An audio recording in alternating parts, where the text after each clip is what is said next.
వారు Sharma toilet cleaning liquid మరియు Burma washing powder. ఇప్పుడే మన ప్రియతమ ముఖ్యమంత్రి యుగంధర్ గారు రాజభోగ యాగం పూర్తి చేశారు. మన దేశంలో ఈ యాగం పూర్తి చేసిన ప్రతి నాయకుడికి ఎన్నికల్లో తిరుగు లేకుండా పోయిందని చరిత్ర చెప్తుంది. కాబట్టి వచ్చే ఎన్నికల్లో మన యుగంధర్ గారు విజయడంకా మోగిస్తారని మనం అనుకోవచ్చు. మరి మీరేమనుకుంటున్నారు? యుగంధర్ మళ్ళీ గద్దె నెక్కుతారా లేదా?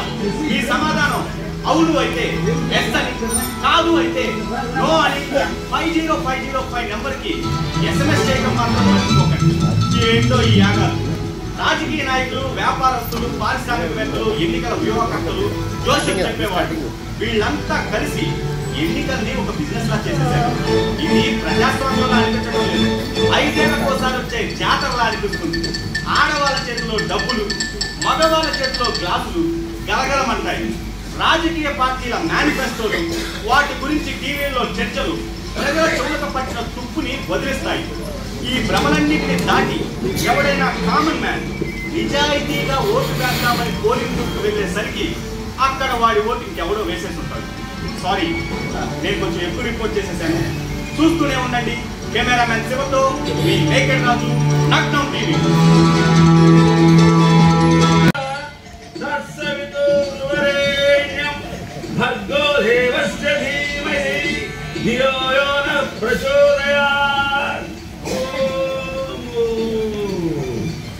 నేనేం చేసిన పద్ధతి ప్రకారం కాదు.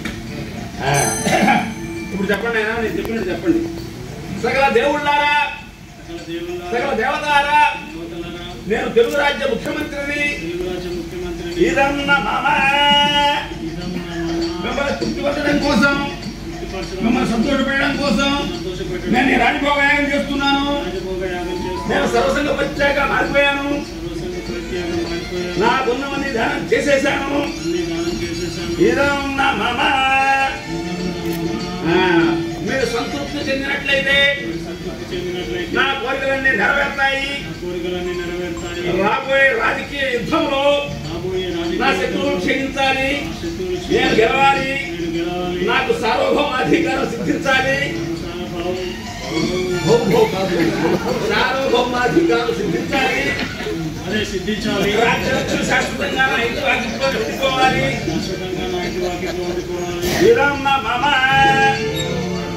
అలా నన్ను దీవించండి.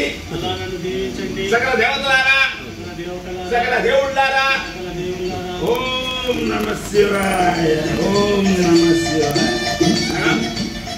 ఈ అద్భుతం తీసుకోండి. వారికి కూడా కొద్దిగా ఇవ్వండి. దర్శన గారు రండి. శ్రీరస్తు, శుభమస్తు, అవిఘ్నమస్తు, సకల వాంఛాఫల సిద్ధిరస్తు. అక్షంతలు తరండి ఆయన.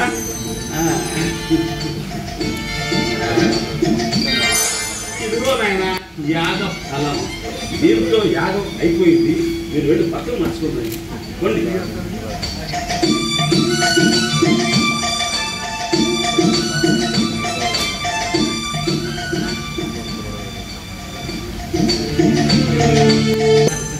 ఇది ఎలా ఉంది యాగం? నాకు ఈ యాగాల మీద నమ్మకం లేదు. మన ప్రజలకి సేవ చేస్తే వాళ్ళే గెలిపిస్తారు. ఫాల్స్ ప్రామిస్ చేసి ఓట్లు వేయించుకొని ఆ తర్వాత ఇస్తామన్నది ఎగ్గొడితే ఘోరంగా ఓడిస్తారు. అన్ని ఇచ్చిన తర్వాత కూడా వేవు గట్టిగా కొట్టిందనుకో మహామహులే ఓడిపోయారు. నువ్వు వీళ్ళకి కొత్త. అసలు ఈ యాగాలు ఎందుకు కనిపెట్టారో తెలుసా? నీకు తెలుసా?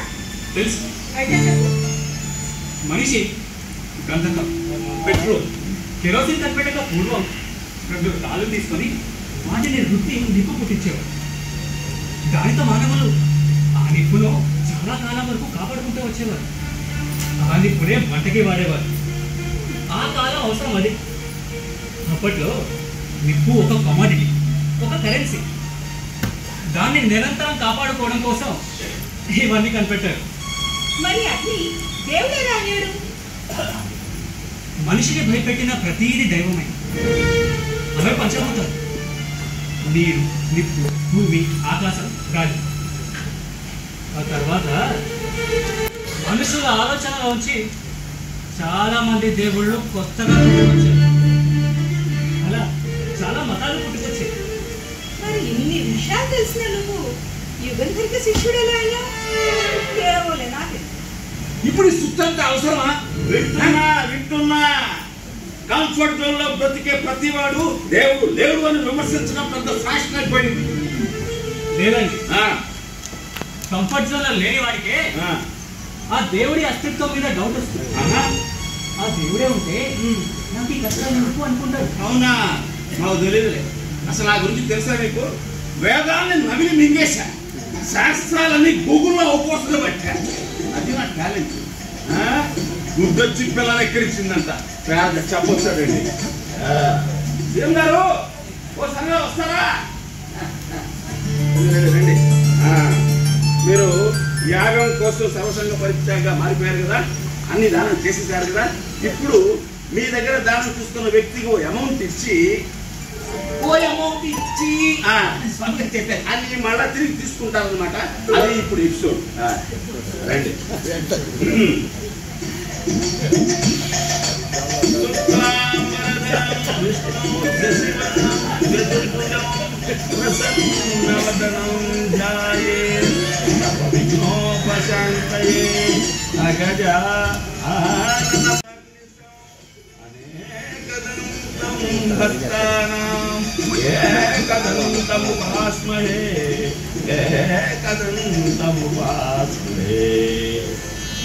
నేనేం చేసినా ఓ పద్ధతి ప్రకారం చేస్తా. స్వామి తీయండి. ఇప్పుడు చెప్పండి ఆయన. పరశురామనబడే నేను నా యావదాస్తిని మా అల్లుడు దానం చేస్తే సంక్రమించిన ఆస్తిని అరుడుగా దానం చేస్తే సంక్రమించిన యావదాస్తిని దానమిస్తున్నాను. దానం స్వీకరించండి మహాశయ. చెప్పండి. దానం స్వీకరించాను మహాశయ. అల్లుడు గారు దానం తీసుకున్న వ్యక్తికి ఓ అమౌంట్ ఇచ్చేయండి స్వామి చెప్పారు కదా. మరి నా అమౌంట్ ఏది? అమౌంట్ సంగతి మాత్రం మర్చిపోరా. మర్చిపోండి.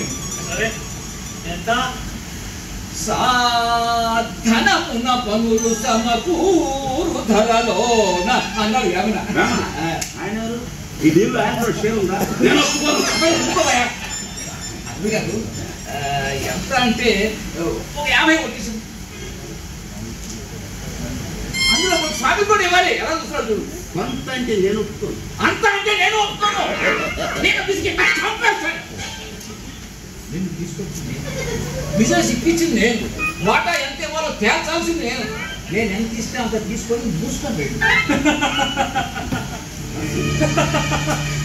ఎందుకన్నా? ఏం లేదు, బాటాలు వచ్చేసరికి యాగం కాస్త బిజినెస్ గా మారిపోతాడు.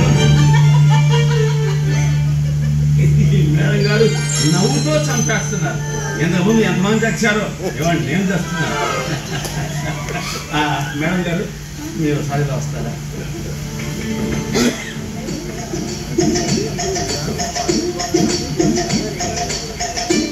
మీరు సరిగా వస్తారు ఆయన. మీరు సరిగా రండి.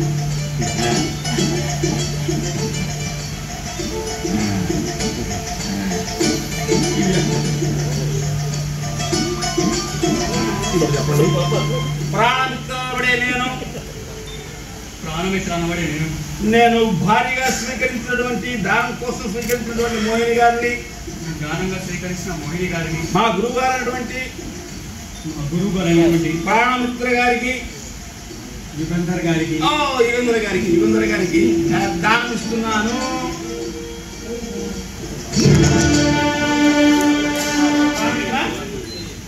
అర్థమైంది, నాకు పూర్తిగా అర్థమైంది. ఈయనతో డీల్ మాట్లాడుకున్నట్టే ఆయనతో కూడా ఓ డీల్ మాట్లాడుకోండి. అనుకోనైనా అనుకో. యాగం సక్సెస్ అయింది. సీఎం గారు మంచి హ్యాపీగా ఉన్నారు. ఎంత అడిగినా ఇస్తారు. అడుగు. స్వామి గారు అయ్యా దానం ఇచ్చేశాక మళ్ళా వెనక్కి తీసుకుంటారా? అసలు గారు నేను ముందే చెప్పాను, ఇతను దానానికి నాట్ ఎలిజిబుల్ అని. ఇన్ని ప్రశ్నలు వేసేవాడిని ఇన్ని క్రితంలో ఇన్వాల్వ్ చేయకూడదండి. నాకు ఇలాగే ఒక్క యాగానికి టైం అంతా అయిపోతే నాకు వర్కౌట్ కాదండి. I'm getting so late. స్వామి ఏమి ఓసారి ఇలా వస్తారా? ఎన్నిసార్లు అయినా వస్తానండి. మీరు తెలుసుకున్న తర్వాత నన్ను పిలవండి. అప్పుడు వచ్చి నిలబడతాను. ప్రాణమిత్ర, నేను పవర్లో ఉండడం కోసం చేసిన పవర్ఫుల్ యాగం ఇది. నన్ను అనవసరంగా డిస్టర్బ్ చేయి. నీకేం కావాలో చెప్పు. నిజంగా అడుగుతున్నారా? ఆ, నాకు ఇంకేమీ వద్దు. ఆమెకి దానం ఇచ్చారు కదా, ఇక మర్చిపోండి. నాకు అర్థం కాలేదు. నాకు అర్థమైంది. ఈ గంటలో ఇతని మనసు మారింది. అంగం ఐశ్వర్యం మనిషి నీతిని చెడగొడతాయి. ఏం మాట్లాడుతున్నారా? నా భార్యను నీకు దానం ఇచ్చేయాలా? ఆల్రెడీ ఇచ్చేశారు గురువు గారు. ఇప్పుడు వాపస్ అడుగుతున్నారు. నేను ఇవ్వను అంటున్నాను. That's all. ఏం కూసావరా? చరిత్రలో యుద్ధాలన్నీ స్త్రీల కారణంగా జరిగాయని ఎక్కడో చదివాను. ఇప్పుడు లైవ్ లో చూస్తున్నా. గురువు గారు, మీకు కోపం ఎందుకు వస్తుందో నాకు అర్థం కావడం లేదు. మీరు సర్వసంగ పరిత్యాగి అయి ఈ యాగం చేశారు కదా, ఈ యాగఫలం మీరు అలా పరిత్యాగిగా ఉంటేనే మీకు లభిస్తుంది.